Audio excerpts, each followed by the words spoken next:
Capítulo 2. Lección 2. ¿Por qué impartir educación financiera? No se trata de cuánto dinero hagas, se trata de cuánto dinero guardas. En 1990, Mike tomó el control del imperio de su padre, y de hecho, puedo decir que está haciendo un mejor trabajo que su antecesor. Nos vemos 1 o 2 veces al año en el campo de golf. Él y su esposa tienen más dinero de lo que podría uno imaginar.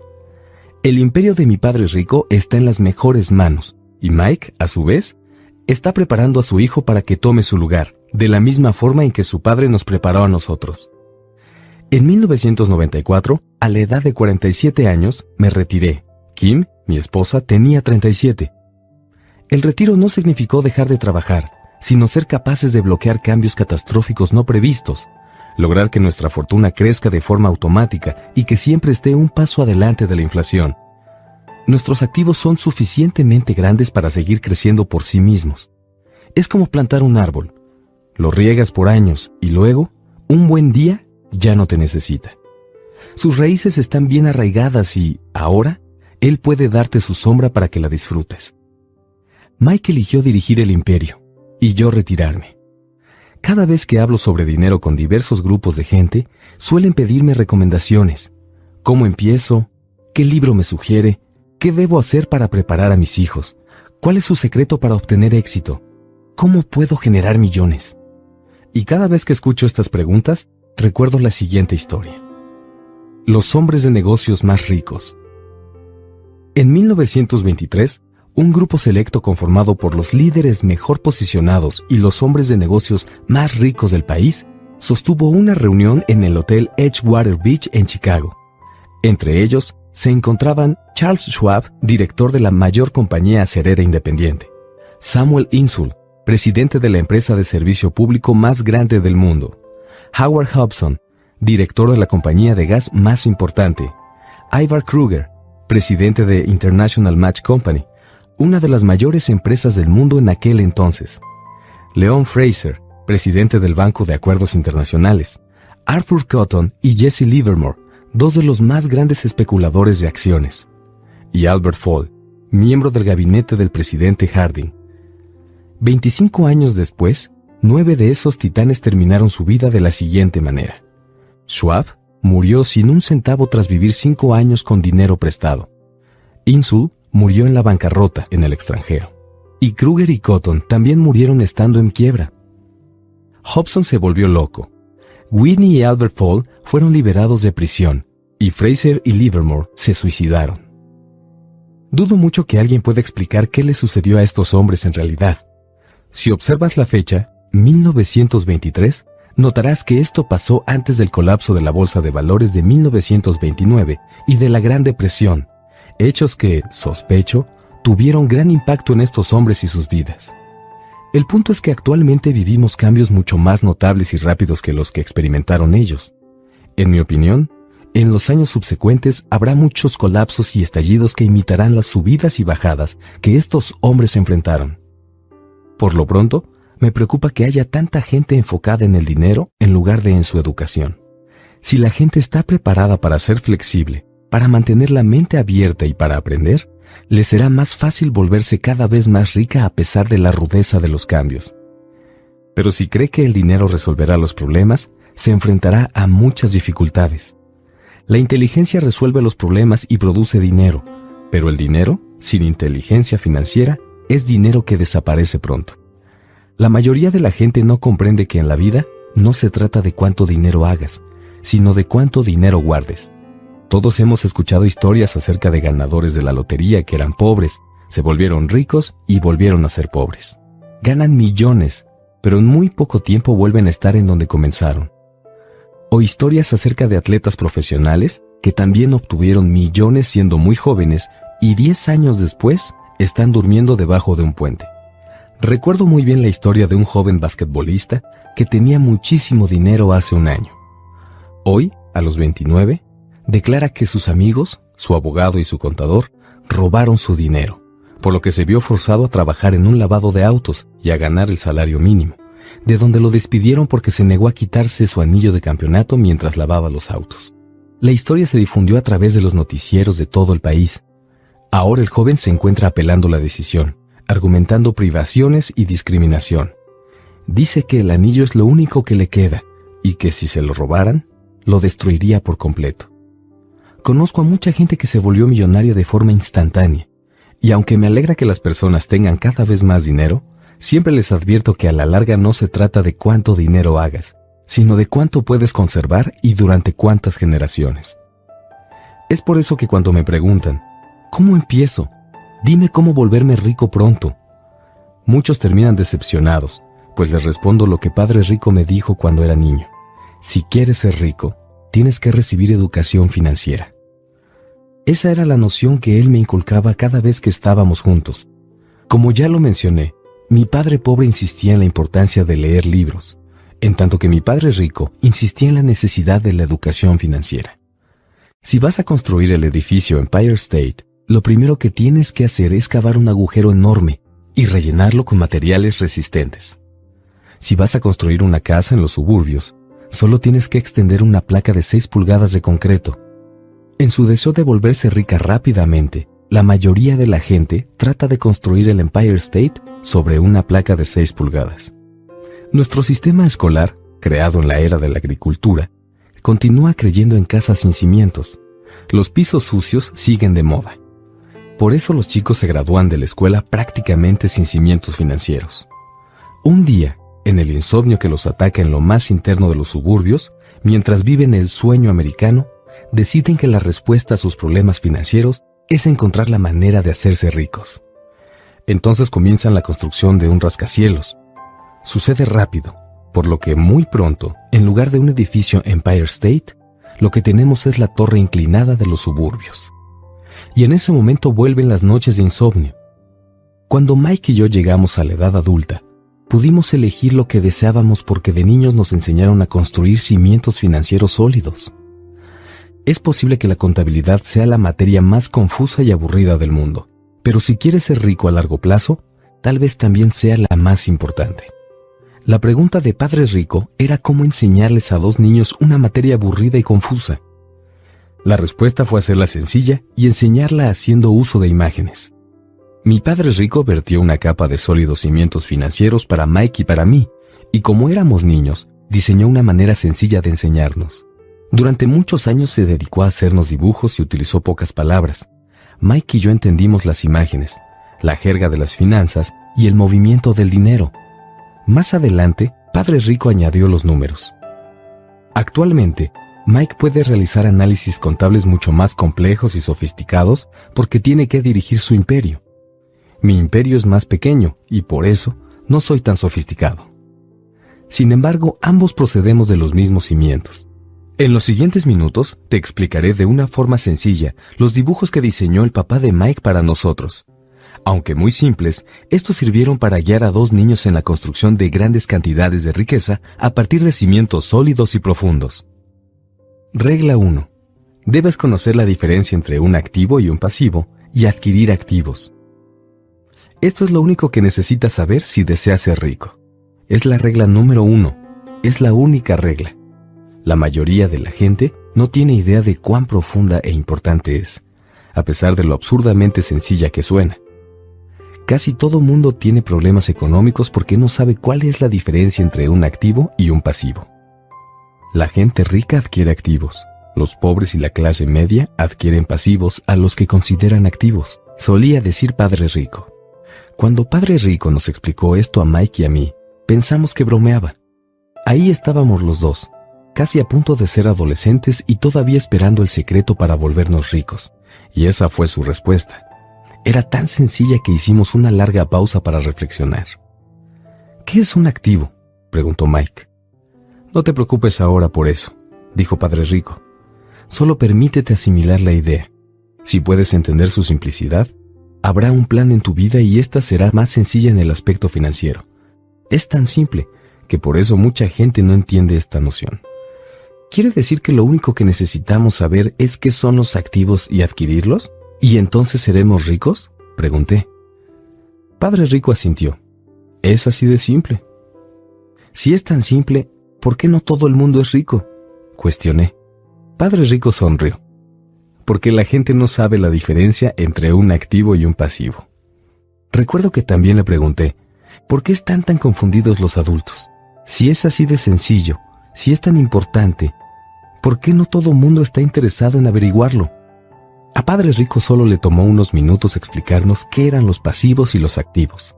Ahora que soy adulto, se me dificulta explicar el concepto a otros adultos. La sencillez de la idea elude a muchos porque fueron educados de una manera distinta. La gente recibió su educación de otros profesionales que estudiaron, como banqueros, contadores, corredores de bienes raíces y asesores financieros, entre otros. La dificultad radica en pedirles a otros adultos que olviden lo que saben o que vuelvan a ser niños. A menudo, un adulto inteligente siente que es vergonzoso prestar atención en definiciones tan sencillas. Padre Rico creía en el principio de mantener las cosas simples. Usaba las siglas KISS, beso en inglés, y significaba Keep it simple, stupid o keep it super simple. Mantén las cosas simples, estúpido. Y por eso procuró que los conceptos fueran fáciles de entender para nosotros. Eso fue lo que hizo que nuestros cimientos financieros fueran tan sólidos. Pero entonces, ¿qué provoca la confusión? ¿Cómo puede la gente tergiversar algo tan transparente? ¿Por qué alguien compraría un activo que en realidad es un pasivo? La respuesta está en la educación básica. Y es que siempre nos enfocamos en la palabra educación y no en el término educación financiera. Lo que define si algo es un activo o un pasivo no son las palabras. De hecho, si en verdad deseas confundirte, busca las palabras activo y pasivo en el diccionario. Sé que la definición podrá sonar adecuada a un contador, pero para la persona promedio no tiene lógica. El problema es que nosotros, los adultos, somos demasiado arrogantes para admitir que algo no tiene sentido. Siendo niños, Padre Rico nos dijo, lo que define a un activo no son las palabras sino las cifras. Y si ustedes no pueden leer cifras, entonces tampoco podrán distinguir un activo de un agujero en el suelo. En la contabilidad, decía Padre Rico, lo importante no son los números, sino lo que estos te dicen. Es como con las palabras. Las palabras por sí solas no son relevantes. Lo que importa es la historia que te cuentan. Si quieres ser rico, tienes que saber leer y entender los números. Esto fue algo que Padre Rico nos repitió 1000 veces. También insistió mucho en que los ricos adquieren activos y los pobres y la clase media adquieren pasivos. Ahora explicaré la diferencia entre pasivo y activo. La mayoría de los contadores y profesionales de finanzas discrepan de estas definiciones. Sin embargo, debo insistir en que estos sencillos dibujos fueron el principio de los sólidos cimientos financieros que recibimos Mike y yo. Ahora te explicaré la diferencia entre activo y pasivo. Un estado financiero también se le denomina estado de pérdidas y ganancias.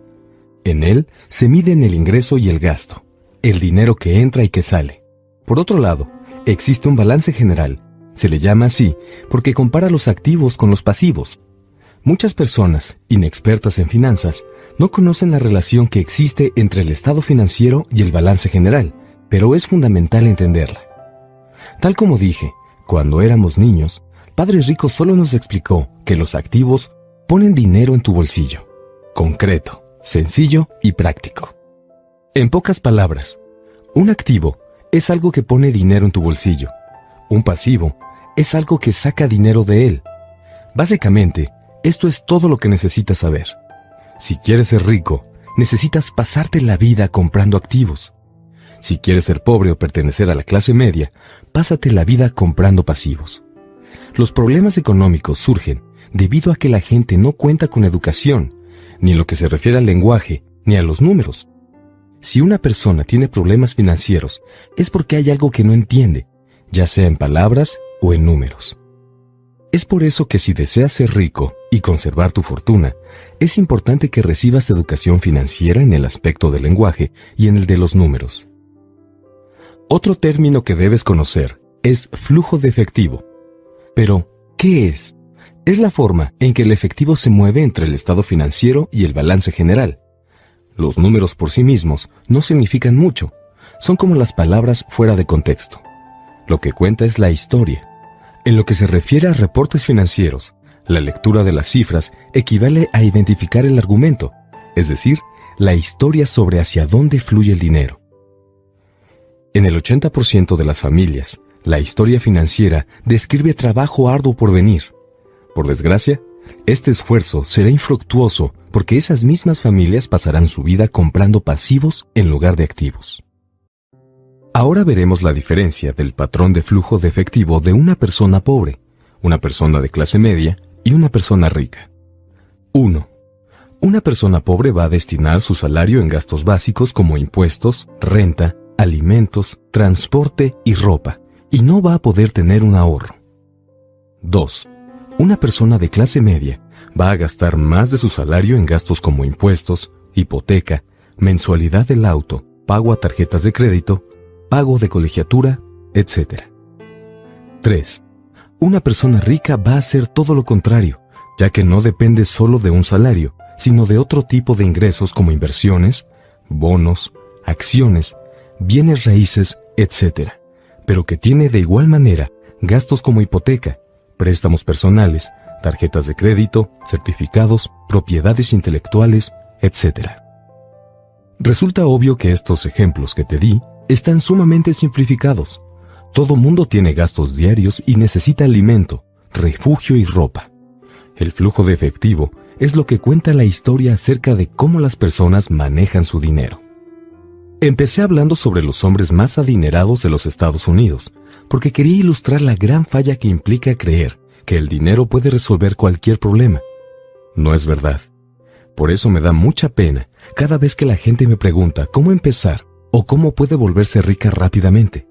Con frecuencia, escucho cosas como: estoy endeudado, por eso tengo que ganar más dinero. Sin embargo, contar con más dinero no resolverá el problema. De hecho, puede incluso tornarlo más complejo. El dinero pone en evidencia nuestras trágicas fallas humanas y señala aquello que desconocemos de nosotros mismos. Es por eso que, generalmente, cuando una persona recibe de forma repentina una cascada de dinero, como por ejemplo en el caso de una herencia, aumento de sueldo o por ganarse la lotería, en muy poco tiempo regresa al desastre financiero en el que se encontraba antes. El dinero solo reafirma el modelo de flujo de efectivo que ha concebido tu mente. Si tu patrón consiste en gastar todo lo que ganas, lo más probable es que al tener más dinero, incrementes la cantidad que gastas. Recuerda el dicho: dinero que volando vino, se va por igual camino. En muchas ocasiones he dicho que vamos a la escuela para adquirir habilidades académicas y profesionales. Ambas son importantes. El dinero lo aprendemos a hacer con las habilidades profesionales. En la década de los 60, cuando estaba en la preparatoria, si a alguien le iba bien en el aspecto académico, la gente asumía que era un gran estudiante y que se convertiría en médico porque esa era la profesión que prometía las mayores recompensas financieras. En la actualidad, los médicos enfrentan problemas económicos que yo no le desearía ni a mis peores enemigos. Las compañías de seguros se están apoderando de sus negocios. La industria de la salud está manipulada.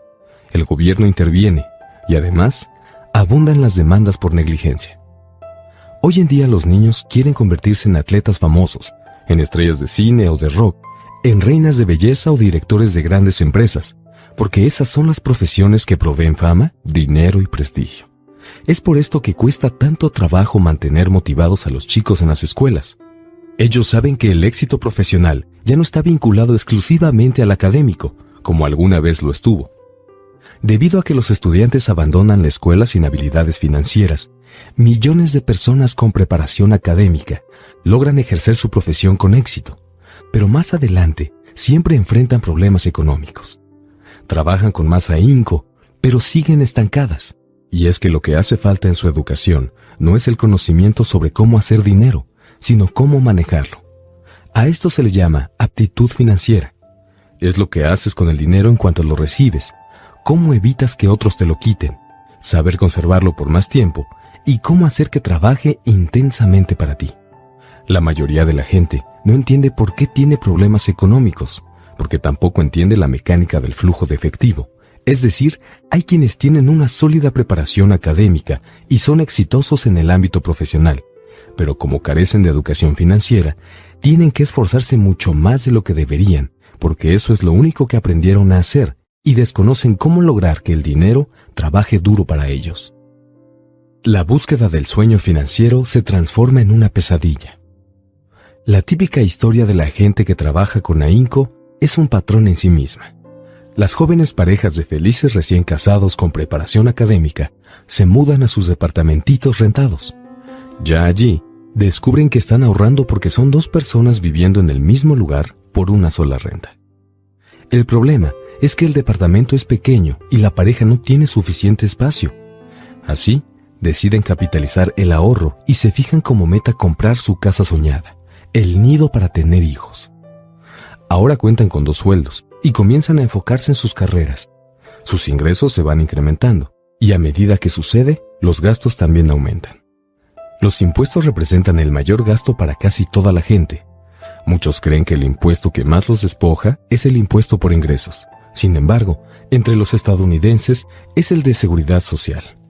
Como empleado, todo parece indicar que la tasa del impuesto de seguridad social, combinada con el de Medicare, es de apenas 7.5%, pero en realidad es el 15%, porque el empleador tiene que darle a seguridad social una cantidad igual a la que pagan los empleados. Básicamente se trata de dinero que tu empleador no te puede entregar a ti. Para colmo, tú tienes que pagar impuestos por ingresos sobre la cantidad que se deduce de tu sueldo por el impuesto de seguridad social. Este es un ingreso que nunca recibiste, porque el empleador lo retuvo y lo entregó directamente a esta institución. Volviendo a la joven pareja, ahora veremos que como sus ingresos se incrementan, deciden comprar la casa que han soñado. Cuando están en ella, tienen que pagar un nuevo impuesto, el impuesto sobre la propiedad. Luego la pareja compra un auto nuevo, muebles y enseres que vayan de acuerdo con su nueva casa. De repente la pareja despierta y descubre que su columna de pasivos está repleta de deudas por hipoteca y tarjetas de crédito. Los pasivos se incrementaron. Ahora los recién casados están atrapados en la carrera de la rata. En poco tiempo llega un bebé y tienen que trabajar más. El proceso se repite. Ingresos mayores generan impuestos mayores. A este fenómeno se le conoce en inglés como bracket creep y significa que el ingreso está sujeto a más impuestos, pero no necesariamente implica mayor poder adquisitivo. Luego llega una tarjeta de crédito por correo. La pareja la usa. La pone hasta el tope. Luego reciben la llamada de una empresa de préstamos. Les dicen que su mayor activo, es decir, la casa que tienen, incrementó su valor. Debido a que el crédito de la pareja es bueno, la empresa les ofrece un préstamo para consolidación de deudas y les dice que lo más inteligente que pueden hacer es deshacerse de las deudas de mayor interés, por lo que deben saldar las deudas en tarjetas de crédito. Además les explican, el interés sobre la casa implica una deducción de impuestos. La pareja toma el consejo y paga las deudas con altos intereses de las tarjetas. Ambos respiran aliviados porque las tarjetas están cubiertas. Ahora metieron la deuda del préstamo personal a la hipoteca. Los pagos bajan porque extendieron la deuda a 30 años. Parece ser lo más inteligente que se puede hacer. Entonces, un vecino los invita a ir de compras porque hay una venta especial por el Día de los Caídos. La pareja promete que solo irá a ver, pero lleva la tarjeta de crédito, por si acaso. A cada rato me encuentro a esta pareja. Los nombres y apellidos cambian, pero el problema económico es el mismo. Vienen a mis conferencias para escuchar mis consejos. Luego me preguntan, ¿nos puede decir cómo hacer más dinero? No alcanzan a ver que su verdadero problema está en la forma en la que eligen gastar el dinero que sí tienen. Todo es consecuencia de su nula educación financiera y de que no conocen la diferencia entre un activo y un pasivo. Tener más dinero rara vez es la solución a los problemas económicos. La inteligencia es la solución. Tengo un amigo que no deja de repetir la siguiente frase a la gente endeudada. Si descubres que estás atrapado en un agujero en la tierra, deja de cavar. Cuando era niño, a menudo mi padre nos decía que los japoneses estaban muy conscientes de 3 poderes: el poder de la espada, de la joya y del espejo. La espada simboliza las armas. Estados Unidos ha gastado billones de dólares en armas, por lo que ahora tiene una poderosa presencia militar en el mundo. La joya simboliza el dinero. Hay algo de cierto en el refrán: recuerda que la regla de oro es que quien tiene el oro es el que hace las reglas. El espejo simboliza el conocimiento de uno mismo. Según las leyendas japonesas, el conocimiento personal es el poder más importante de los 3. Muy a menudo, la gente pobre y de la clase media permite que el poder del dinero la controle. El solo hecho de levantarse para ir a trabajar, cada vez con más ganas para conseguirlo, es lo que impide que la gente se pregunte si lo que está haciendo es lógico. Esto, a su vez, la limita desde antes de salir de casa. La mayoría se encuentra a merced del dinero porque no entiende su funcionamiento. Si usara el poder del espejo, ya se habrían preguntado, ¿esto tiene sentido? Con frecuencia, en lugar de confiar en su sabiduría personal, en ese genio e inteligencia que radica en cada uno de nosotros, la gente solo imita a la multitud. Todos hacen las cosas porque ven a otros hacerlas. Se conforman en lugar de cuestionarse. A veces repiten sin pensar lo que les han dicho siempre. Diversifícate. Tu casa es un activo. Tu casa es tu mayor inversión. Si te endeudas más, puedes conseguir un beneficio fiscal. Consigue un empleo seguro. No cometas errores. No corras riesgos. Se dice por ahí que la mayoría de la gente le tiene más miedo a hablar en público que a la misma muerte. Y según los psiquiatras, el miedo a hablar en público es provocado por el temor a la exclusión social, a sobresalir, a la crítica, a hacer el ridículo, a no pertenecer. El miedo a ser distinto es lo que inhibe a la gente y le impide buscar nuevas formas para resolver sus problemas. A eso se refería mi padre pobre cuando decía que los japoneses valoraban el poder del espejo por encima de los demás. Solo cuando nos miramos en él, encontramos la verdad. El miedo es lo que hace que la gente diga, no te arriesgues. Es algo que sucede en todos los ámbitos, deportivo, personal, profesional o financiero. Ese mismo miedo, el miedo al ostracismo, hace que la gente se conforme y ni siquiera cuestione las opiniones más aceptadas o las tendencias populares. Tu casa es un activo. Consigue un préstamo para consolidación de deuda y paga lo que debes. Trabaja más duro, consigue un ascenso. Algún día seré vicepresidente, ahorra dinero. En cuanto obtenga un aumento, compraré una casa nueva para la familia. Los fondos mutualistas son seguros. Y por desgracia, muchos problemas financieros surgen porque la gente siempre quiere estar al mismo nivel que los vecinos. A veces, lo único que necesitamos hacer es mirarnos al espejo y escuchar a nuestra sabiduría interior en lugar de a nuestros temores. Mike y yo empezamos a tener problemas en la escuela para cuando cumplimos 16 años. No éramos malos chicos, pero nos estábamos alejando de la demás gente. Trabajábamos para el papá de Mike todos los días al terminar las clases y los fines de semana. A veces, después del trabajo, pasábamos horas con padres ricos sentados a la mesa, mientras él se reunía con sus banqueros, abogados, contadores, corredores inversionistas, gerentes y empleados. Teníamos frente a nosotros a un hombre que abandonó la escuela a los 13 años, pero ahora dirigía, daba instrucciones y órdenes, y les hacía preguntas a personas con mucha mayor preparación escolar que él. Estas personas atendían todas sus peticiones y se preocupaban si él no aprobaba sus acciones. Era un hombre que no siguió a las multitudes, que llegó a sus propias conclusiones y que detestaba la frase «tenemos que hacerlo de esta manera porque así lo hace todo el mundo». Lo mismo le sucedía con «no podemos». De hecho, si querías que hiciera algo, solo tenías que desafiarlo diciéndole «no creo que puedas». Mike y yo aprendimos más asistiendo a sus reuniones que en todos los años que pasamos en la escuela, incluyendo los que fuimos a la universidad. El padre de Mike no era una persona con preparación académica, pero tenía educación financiera y por lo mismo también tenía éxito. En muchas ocasiones nos repitió, una persona inteligente contrata a gente más inteligente que ella. Gracias a esta filosofía, Mike y yo tuvimos la oportunidad de pasar horas escuchando a gente brillante y aprendiendo de ella. También, debido a lo mismo, no pudimos obedecer el dogma tradicional que predicaban nuestros maestros, y eso nos ocasionó problemas.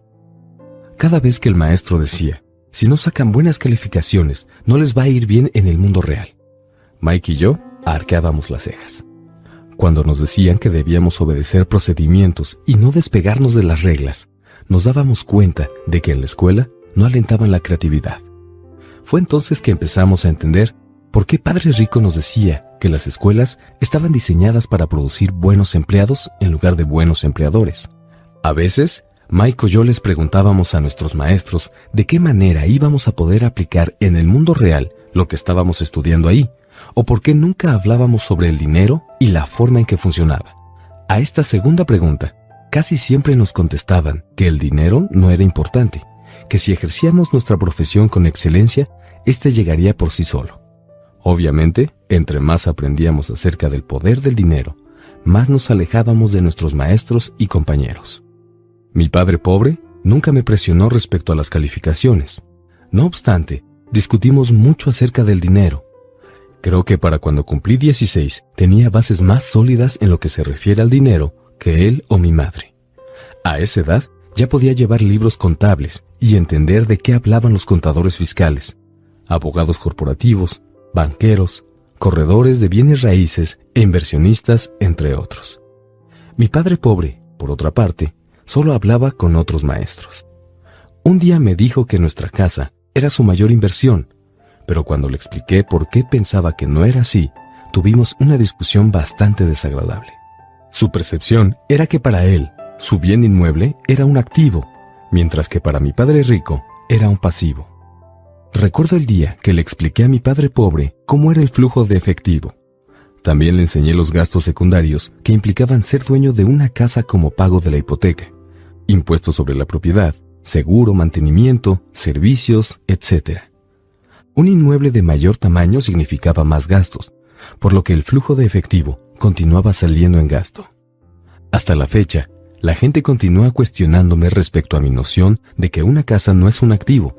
Sé que para muchas personas, una casa representa la mayor inversión de su vida y un sueño personal. Y sé que, naturalmente, ser el propietario de tu propia casa es mejor que no tener nada. Pero solo trato de ofrecer una alternativa a este dogma tan arraigado. Si mi esposa y yo fuéramos a comprar una casa más grande y ostentosa, sabríamos que no podríamos considerarla un activo. Sería un pasivo porque nos obligaría a dejar que saliera dinero de nuestros bolsillos. Pues bien, este es mi argumento. En realidad no espero que toda la gente esté de acuerdo conmigo, porque sé que una casa es algo que provoca emociones fuertes, y cuando se trata de dinero, lo emocional tiende a disminuir la inteligencia financiera. Por experiencia personal, sé que el dinero tiene la capacidad de hacer que toda decisión se vuelva un asunto emotivo. En lo que se refiere a casas, la mayoría de la gente trabaja para pagar un bien inmueble que nunca llega a pertenecerle. Dicho de otra forma, casi todo mundo compra una casa nueva cada cierto tiempo, y en cada ocasión incurre en un nuevo esquema de pago a 30 años para cubrir el anterior. A pesar de que la gente recibe beneficios fiscales sobre los intereses por los pagos hipotecarios, también cubre todos sus otros gastos con dinero neto después de impuestos, incluido cuando ya terminó de pagar la hipoteca. Los padres de mi esposa se quedaron conmocionados cuando los impuestos sobre la propiedad de su casa se incrementaron hasta $1,000 al mes. Como eso fue después de que se retiraron, el aumento significó una gran carga en su presupuesto para el retiro. Al final, se tuvieron que mudar. El valor de las casas no siempre sube. Tengo amigos que deben $1,000,000 por una casa que actualmente se vendería por una cantidad muchísimo menor. Las mayores pérdidas son las que se producen por dejar pasar oportunidades. Si tienes todo tu dinero vinculado a tu casa, tal vez te verás forzado a trabajar más porque tu capital continuará agrandando la columna de gastos en lugar de añadirse a la de activos. Es decir, el clásico patrón de flujo de efectivos de la clase media. Si una pareja joven colocara más dinero en su columna de activos desde un principio, los años de vejez le serían menos difíciles. Para entonces, los activos habrían crecido y estarían disponibles para cubrir gastos. Con mucha frecuencia, la casa en que uno habita solo sirve como un vehículo para solicitar un préstamo hipotecario para pagar los gastos que se van acumulando. En resumen, tomar la decisión de poseer una casa demasiado costosa en lugar de comenzar un portafolio de inversiones tiene sobre el individuo un impacto que se manifiesta en por lo menos las 3 maneras siguientes. 1. Pérdida de tiempo. Tiempo en que otros activos pudieron aumentar de valor. 2. Pérdida de capital adicional, que pudo invertirse en lugar de usarlo para pagar los altos costos de mantenimiento que están relacionados directamente con la casa. 3. Pérdida de educación. Con frecuencia, la gente incluye su casa, sus ahorros y sus planes de retiro en la columna de activos. Como no tiene dinero para invertir, sencillamente no lo hace. Lo anterior implica que nunca acumula experiencia en inversiones, y por eso, la mayoría de las personas nunca llega a ser lo que en el ámbito financiero se conoce como inversionista sofisticado. Para colmo, las mejores inversiones se las ofrecen en primer lugar a los inversionistas más experimentados, quienes a su vez se las venden después a la gente que no le gusta correr riesgos. A pesar de todo, lo anterior no significa que no debas comprar una casa. Lo que quiero decir es que debes entender la diferencia entre un activo y un pasivo. Si yo quiero una casa más grande, entonces primero debo adquirir activos que generen el flujo de efectivo para pagarla. El estado financiero personal de mi padre pobre es reflejo de la vida de una persona que terminó atrapada en la carrera de la rata. Su gasto se equipara a su ingreso, y eso le impide guardar lo suficiente para invertir en activos. Como resultado, los pasivos siempre son mayores. Es decir, los ingresos y gastos de padre pobre son equivalentes, pero sus pasivos son mayores que sus activos. Al igual que padre pobre, los ingresos y gastos de padre rico son equivalentes, pero sus activos son mayores que sus pasivos, ya que son los resultados de una vida dedicada a invertir. ¿Por qué los ricos se vuelven más ricos? Al analizar el estado financiero de mi padre rico, me di cuenta de por qué los ricos se vuelven más ricos. Sus activos generan ingresos más que suficientes para cubrir los gastos y el balance se reinvierte de la misma manera. Esta sigue creciendo y por lo tanto, los ingresos que produce también se multiplican. Como resultado, los ricos se vuelven más ricos. ¿Por qué la clase media tiene dificultades? La clase media se encuentra en un estado permanente de contrariedades. Los ingresos principales de la gente que pertenece a este sector provienen de su salario. A medida que los sueldos aumentan, también lo hacen los impuestos. Los gastos tienden a incrementarse en proporción al salario. De ahí proviene el concepto de la carrera de la rata. La clase media considera que su casa es su activo primario y por eso no invierte en activos que produzcan ingresos. Este modelo, en que a la casa se le considera una inversión, y la filosofía de que un aumento de sueldo implica que es posible comprar un bien inmueble mayor o gastar más, es la base que sustenta nuestra endeudada sociedad actual. El incremento en el gasto conduce a las familias a incurrir en deudas más grandes y les produce mayor incertidumbre financiera a pesar de que, al mismo tiempo, están creciendo en sus empleos y reciben aumentos de manera regular. Es un estilo de vida de alto riesgo, producto de la educación financiera deficiente. La pérdida masiva de empleos en tiempos recientes es prueba de lo vulnerable que en realidad es la clase media en el aspecto económico. Los planes 401(k) están reemplazando a los planes de pensión de las empresas y obviamente Seguridad Social se encuentra en problemas y no se puede confiar en ella como una fuente de ingresos segura para el retiro. El pánico se extiende entre la clase media. Los fondos mutualistas son muy populares hoy en día porque se supone que representan seguridad y porque sus compradores regulares están demasiado ocupados trabajando para pagar sus impuestos e hipotecas, ahorrar para los estudios universitarios de sus hijos y para pagar las tarjetas de crédito. Los usuarios de este tipo de fondos no tienen tiempo para estudiar temas de inversión y por eso tienen que confiar en la experiencia del administrador de un fondo mutualista. Además, debido a que el fondo incluye varios tipos de inversión, los usuarios creen que su dinero estará más seguro porque se encontrará diversificado. Los usuarios, un sector de la clase media que cuenta con preparación académica, se apegan al dogma que pregonan los corredores de fondos y los asesores financieros. Juega a la segura, no corras riesgos. Pero en el fondo, la verdadera tragedia es que la falta de educación financiera genera los riesgos que enfrenta la gente promedio de la clase media. Estas personas tienen que jugar a la segura, porque su situación financiera siempre es, en el mejor de los casos, endeble. Sus balances generales carecen precisamente de balance. Se encuentran cargados de pasivos y no cuentan con activos legítimos que puedan producirles ingresos. Por lo general, la única fuente de ingresos de la clase media es su cheque de nómina, y por eso su estilo de vida depende por completo de su empleador. Para colmo, cuando se les presentan verdaderas oportunidades únicas en la vida, no pueden aprovecharlas. Trabajan demasiado, pagan demasiados impuestos y sus deudas nunca acaban. Como mencioné al principio de esta sección, La regla más importante es saber cuál es la diferencia entre un activo y un pasivo. En cuanto logres entenderla, concentra tus esfuerzos en adquirir activos que generen ingresos. Esa es la mejor manera de iniciar el camino hacia volverse rico. Si continúas haciéndolo, tu columna de ingresos crecerá. Mantén los pasivos y los gastos al mínimo para que tu dinero esté disponible y puedas seguir vertiendo activos en la columna correspondiente. En muy poco tiempo, la cantidad de activos que manejes será tan grande que estarás en posibilidad de contemplar inversiones de un grado de especulación mayor. Inversiones que podrían tener retornos del 100% al infinito. Inversiones de $5,000 que en poco tiempo se convertirán en 1,000,000 más. Esas inversiones a las que la clase media llama demasiado riesgosas. Recuerda que para la gente que cuenta con educación financiera, invertir no implica riesgos tan grandes. Pero si solo haces lo que los demás, seguramente obtendrás el siguiente panorama en tu estado financiero. Ingreso: trabajo realizado para una empresa. Salario. Gasto: trabajo realizado para el gobierno. Impuestos. Pasivos: trabajo realizado para el banco. Hipoteca. Y los activos, en cero. Y si eres empleado y también tienes una casa, el esfuerzo que inviertes en trabajar se ve de la siguiente manera. 1. Trabajo para la empresa.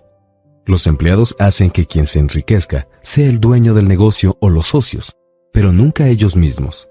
Tu esfuerzo servirá para acrecentar el éxito y la cantidad de dinero que estará disponible para el retiro del dueño. 2. Trabajo para el gobierno.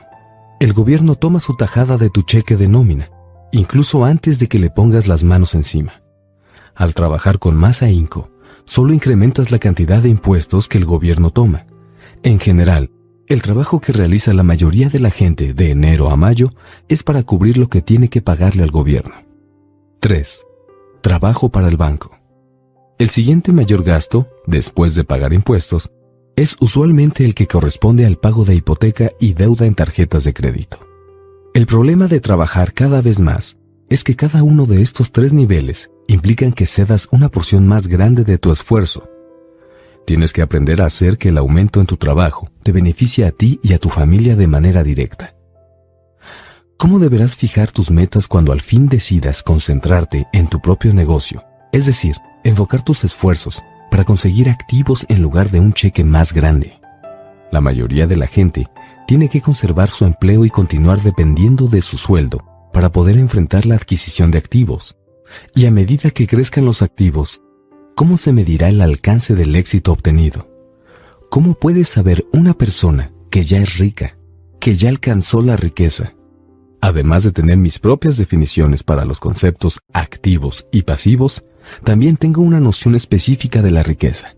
En realidad la tomé prestada de un hombre llamado R. Buckminster Fuller. Algunos lo consideran un charlatán y otros un genio. Hace varios años causó controversias entre los arquitectos porque solicitó una patente para algo a lo que llamó domo geodésico. En su solicitud, por cierto, Fuller también mencionó algo acerca de la riqueza. Al principio parecía un poco confuso, pero al seguir leyendo empezaba a sonar lógico. La riqueza es la capacidad de una persona para sobrevivir cierta cantidad de días a futuro. O dicho de otra manera, si dejara de trabajar hoy, ¿cuánto tiempo podría sobrevivir? A diferencia del valor neto, es decir, de la diferencia entre tus activos y tus pasivos que con frecuencia se caracteriza por incluir los objetos inútiles más costosos y las opiniones acerca de lo que valen las cosas, esta definición de riqueza nos da la oportunidad de desarrollar una forma de medición verdaderamente precisa.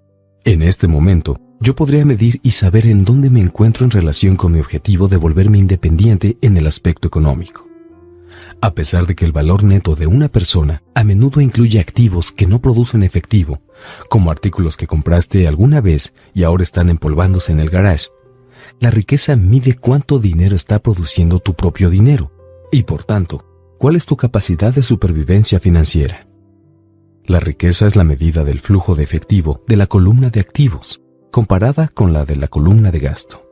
Usemos un ejemplo.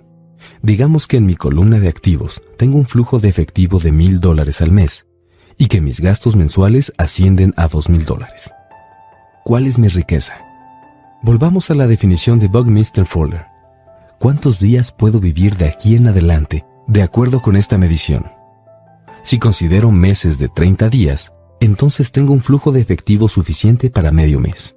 En cuanto logre tener un flujo de efectivo mensual de $2,000 proveniente de mis activos, entonces podré considerarme una persona con suficiente dinero.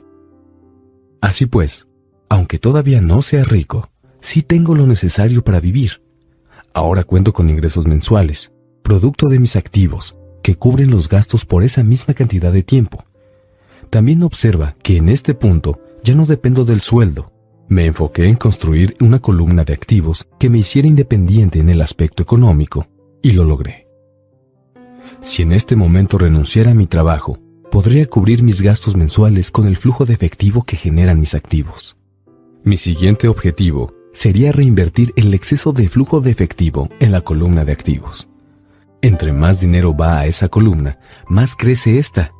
Asimismo, entre más crecen mis activos, más incrementa el flujo de efectivo. Y, siempre y cuando mantenga mis gastos por debajo del flujo de efectivo proveniente de dichos activos, seguiré siendo más rico cada vez y obtendré más ingresos de fuentes que no tienen que ver con el trabajo físico que desarrollo todos los días. Si este proceso de reinversión continúa, entonces estaré en el camino de volverme rico. Recuerda lo siguiente: los ricos compran activos, los pobres solo incurren en gastos. La clase media compra pasivos que cree que son activos.